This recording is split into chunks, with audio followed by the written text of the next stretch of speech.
আমরা এটার মধ্যে যেহেতু এটা তিনটা তদন্ত রিপোর্ট জমা দিয়েছে এবং আমার সাথে মুখ্যমন্ত্রীর কথা হয়েছে যে আমরা কোনো রকম ইন্টারফারেন্সের মধ্যে করব না।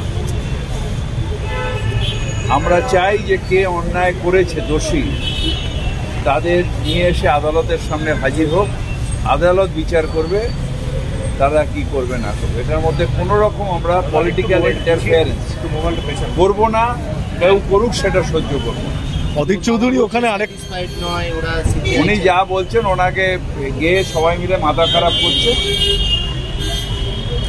1 বছর বাদে আর আনিস খানের বাড়িতে কেউ যাবে না, তখন মমতা বন্দ্যোপাধ্যায়ের মতন যার যে দুঃখের শোষিতর পাশে দাঁড়ায় সেই মানুষটাই গিয়ে তার পাশে দাঁড়াবে। এখন যেহেতু টিভি ক্যামেরায় যাচ্ছে, প্রেস যাচ্ছে, তাই অনেকে ছবি তুলতে যাচ্ছে। এর আগেও আমরা দেখেছি কামধনির থেকে নিয়ে অন্য অন্য জায়গায়, আর কেউ তাদের খোঁজ রাখে না, এটাতেও রাখবে না। এখানে নাটক হচ্ছে, যখনই পশ্চিমবঙ্গে কিছু হয় তখন নাটক শুরু হয়ে যাবে। একটা ক্রিমিনাল অন্যায় করেছে, কি ঘটনা তার একদম তদন্ত নিচ পর্যন্ত গিয়ে তার রিপোর্ট জমা হয়েছে। কোর্ট বিচার করবে যে নেক্সট কোর্স অফ অ্যাকশন। মুখ্যমন্ত্রী আমাকে স্পষ্টভাবে বলেছেন যে আমি চাই আনিস খানের যে বিচারটা সঠিকভাবে হোক এবং প্রকৃত দোষী তারা সাজা পাবে।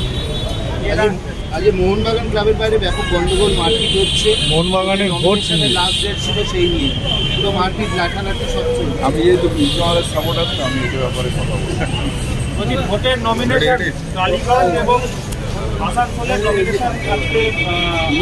নোটিফিকেশনটা জারি হলো 12 তারিখ ভোট, 12 এপ্রিল টালিগঞ্জ। দেখা যাক।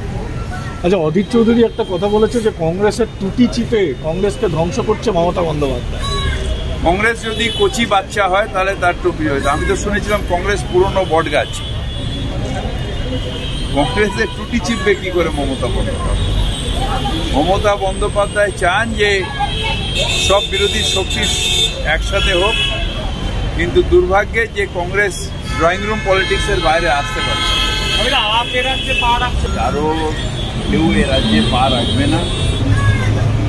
নতুন নতুন সব থেকে শক্তিশালী রাজ্য, বড় রাজ্য যে বিজেপি বিরোধিতা করে তার নাম পশ্চিমবঙ্গ। সুতরাং নিশ্চিতভাবে যারা জিতেছে তাদের অভিনন্দন জানাই, কিন্তু বিরোধী শক্তি এক না হলে কখনোই বিজেপিকে পরাস্ত করা যাবে না। কখনোই ধর্মনিরপেক্ষ ভারতবর্ষ গড়ার যে স্বপ্ন সেটা সম্পূর্ণ হবে।